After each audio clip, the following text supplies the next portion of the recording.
Þá höldum við áfram í föstudagsþættinum. Það hefur verið þó nokkur umræða hér á Akureyri stöðu mála í hvað varðar fíkniefni og geðheilbrigðismál og auðvitað hafa ýmsir áhyggjur af því, en það líka ýmislegt verið að gera til þess að sinna forvörnum hérna í bænum og við höfum fengið til okkar fulltrúa frá Rósenborg. Þið hafa verið að gera núna til að mynda kynningarefni, myndbönd, þar sem þið eru að segja frá ykkar starfi. Hvers vegna ákveðuð að fara í það? Við sem erum að vinna í forvörnum, við skiptum þessu upp í nokkrar áherslur og eitt að vinna svona almennt forvörnastarf og þá erum við að reyna að ná til almennings og samfélagsins alls og þessi myndbönd eru hugsuð sem aðgerð, þannig aðgerð. Og hvað þá, ef þið getið í stuttu máli lýst í, hvað Rósenborg og hver tilgangurinn? Rósenborg ber undir heitið möguleika miðstöð og þar ótrúlega margt í gangi og við sem erum þar meðal annars að sinna forvörnum, við sinnum ráðgjöf og stuðningi við ungt fólk, við sinnum menningarstarfi fyrir ungt fólk og við styðjum við börn í frítímastarfi og erum með alls konar frístundatilboð, þannig að það eiginlega teygir sig í allar áttir starfið hjá okkur. Hvernig upplifir þú stöðuna til dæmis á Akureyri og hérna á svæðinu meðan við þessa umræðu sem hefur verið kannski í fjölmiðlum að það séu meiri fíkniefni og geðræn vandamál hérna helst, eða réttara sagt við þurfum að taka okkur á í þessum málaflokki? Já, við þurfum klárlega að taka okkur á, það engin spurning. Þetta alltaf svolítið flókin umræða í rauninni.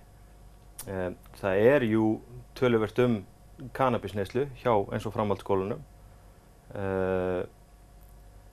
Og geðrænn vandi, við erum bara eitthvað gráð það bara mjög mikið kvíða og þunglyndi, sérstaklega. Og við erum svolítið að reyna að finna einhvern svona farveg, koma þeim áfram, þú veist, í gegnum heilbrigðiskerfið, í gegnum vinnuna hjá mér allavega. Af því að þau eru oft svolítið bjargarlaus, vita ekki alveg hvaða leiðir eru færar og kannski skilja ekki alltaf hvað það sem að hrjá þau. En heilt yfir finnst mér þau vera mjög meðvituð eins og hvað kvíði að, þú veist, þetta var kannski ekki til þegar ég var yngri að svona mikið umræðinni. Ég held að séu kannski líka bara einhvern veginn meðvitaður hvað þetta allt saman. Og eru svona að reyna að sækja sér hjálp og það það sem við erum að reyna að gera. En staðan þess eðlis að það þurfi að einbeita spýta í lófuna, bæði að benda á úrræði og þarf að gera meira? Já, ég held að við getum gert betur og samfélagið okkar ekki stórt og við eigum að geta náð vel utan börnin okkar og ungmennin og við samkvæmt þeim rannsóknum sem við horfum til eins og frá rannsókn og greiningu og annað sambærilegt að þá neysla og varðandi bæði fíkniefni og áfengi tóbak, við komum bara vel út þar en við erum ekki að koma vel út með varðandi geðheilbrigði. Og það full ástæða til að skoða það og geðheilbrigði barna ekkert bara þeirra. Það foreldrar og skóli og það allt þeirra nær umhverfi sem hefur þar áhrif. En skiptir máli fyrir samfélagið og átta ungmennin sig á því að þau geti nýtt sér það sem að Rósenborg hefur fram að færa?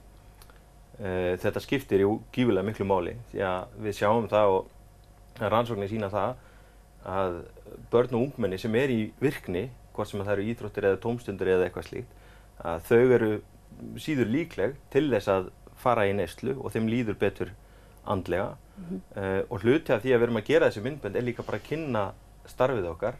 Þetta pínu svona markaðsherferð í rauninni og svona vonandi þá erum við líka bara með þessu að fjölga í kúnahópnum okkar og koma svo framfæri. Að lokum, ein spurning á mann örstutt, ef þið mættu breyta ykkur einu í þessum málaflokkum á Akureyri, hvað mynduð þið gera? Ég held að aukið samstarf sé af hinu góða og það væri gott að hafa fleiri starfsmenn út á vettvangi til þess að grípa boltana þegar þeir fara upp í loft. Eru of fáir starfsmenn, of lítið peningar? Já, þetta alltaf sami vandinn í rauninni. Við erum að reyna að ná þessu samstarfi upp við þá aðalega sem að sinna málefnum ungs fólks og það að ganga mjög vel en það alveg rétt, við getum gert betur En við skulum kíkja á brot úr þessum myndböndum og takk fyrir komuna og hvet fólk til þess að kynna sér starfi í Rósenborg. Gríðarlega náttúrulega fallegt hús, fallegt fólk, gott fólk og að gera að kíkja á þetta starf. Við skulum kíkja á smá brot úr myndböndinu og höldum svo áfram í föstudagsþættinum. Ungmennahúsið upplýsinga- og menningarmiðstöð fyrir ungt fólk á aldrinum 16 til 25 ára. Þetta aðsetur og afdrep fyrir þau sem að sinnir þeirri þörf ungmenna að koma sínum hugmyndum og áhugamálum til skila. Sem mér finnst svona þægilegt að það sé svona eftirlit með manni. Já. Í staðinn fyrir að vera alveg laus. Það getur verið uppáþrengjandi en maður veit samt að þau vilja bara gott. Já. Það er náttúrulega tíminn sem maður er með þessum börnum náttúrulega mismunandi eftir hvað aldur eru. En ég tek undir það, þessi spurning bara gæðin í þessum tímum. Þú getur verið með þeim alveg 8 tíma á dag en þú samt í rauninni eitt á stað. Ég myndi klárlega mæla með því Þetta er staðan